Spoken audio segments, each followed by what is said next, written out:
লাহৰীঘাট বিধানসভা সমষ্টিৰ অন্তৰ্গত বৰালিমাৰী গাঁও পঞ্চায়তৰ সভাপতি হিচাপে নিৰ্বাচিত মুখলেছ আলী ৫টা ভোটত লাভ কৰি সভাপতি হিচাপে নিৰ্বাচিত হয়।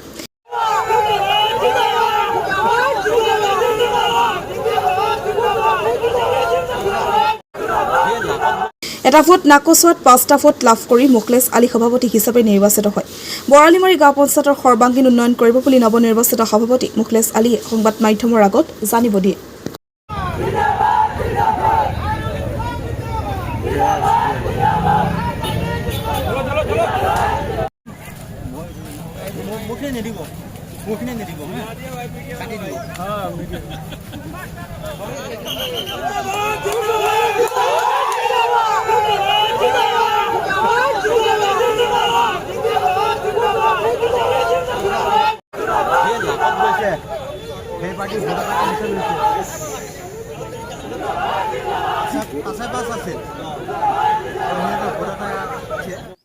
আজি মানে আমাৰ যোৱা যেটো নিৰ্বাচন হ'ল আমাৰ 11 তাৰিখে কাউন্টিং হ'ল।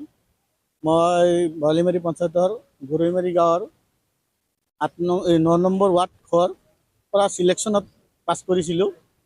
তো সিলেকশ্যন হিচাপে মেম্বাৰ পাছ কৰাৰ পিছত মই মনে মনে ভাবিছিলোঁ যদি পঞ্চায়তৰ প্ৰেচিডেণ্ট হ'ব পাৰোঁ, তাৰ কাৰণে আমাৰ মেম্বাৰসকলৰ লগত মই যোগাযোগ কৰিছিলোঁ, কথা পাতিছিলোঁ।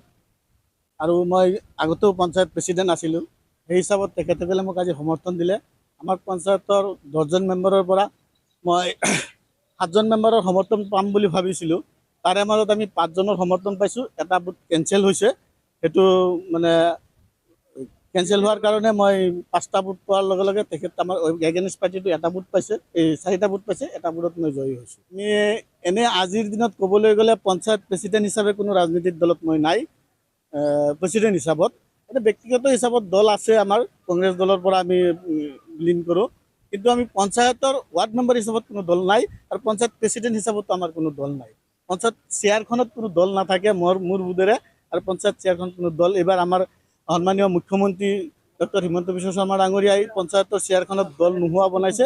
আমি দল নোহোৱাকৈ যাতে আমাৰ 10টা মেম্বাৰ লৈ আমাৰ বৰালিমাৰী গাঁও পঞ্চায়তখন কেনেকৈ আমাৰ অসমৰ ভিতৰত এটা জাকত জিলিকা পঞ্চায়ত হিচাপে গঢ় দিব পাৰোঁ, তাৰ প্ৰচেষ্টা মোৰ এই অহা 5 বছৰত থাকে। আসিফ নাজাৰক এই মুহূৰ্তত মই একো নকওঁ, তেখেত আমাৰ সমষ্টিৰ MLA, তেখেতক মই মোৰ তৰফৰ পৰা আজিৰ দিনত ধন্যবাদ জনাইছোঁ। তেখেতে হয়তো মোৰ এগেইনষ্টত বহুত কিবা কিবি কৈছে, আৰু মোক প্ৰেচিডেণ্ট নালাগে বুলিও ৱাৰ্ড মেম্বাৰক ফোন মাৰিছে, সেই কল ৰেকৰ্ডিং মোৰ লগত আছে, আপোনালোকক কি ক'ম আৰু। কিন্তু মই তেখেতক বেয়াও নাপাওঁ। মোৰ কথা হ'ল কি, মই কংগ্ৰেছ দলত আছোঁ, কংগ্ৰেছ দলৰ যোনে টিকেট পাব, আসিফ নাজাৰ মই বুজি নাপাওঁ, কাৰোবাক মই বুজি নাপাওঁ, যোনে টিকেট পাব তাৰ লগত মই কংগ্ৰেছ দলৰ হৈ কাম কৰি যাম।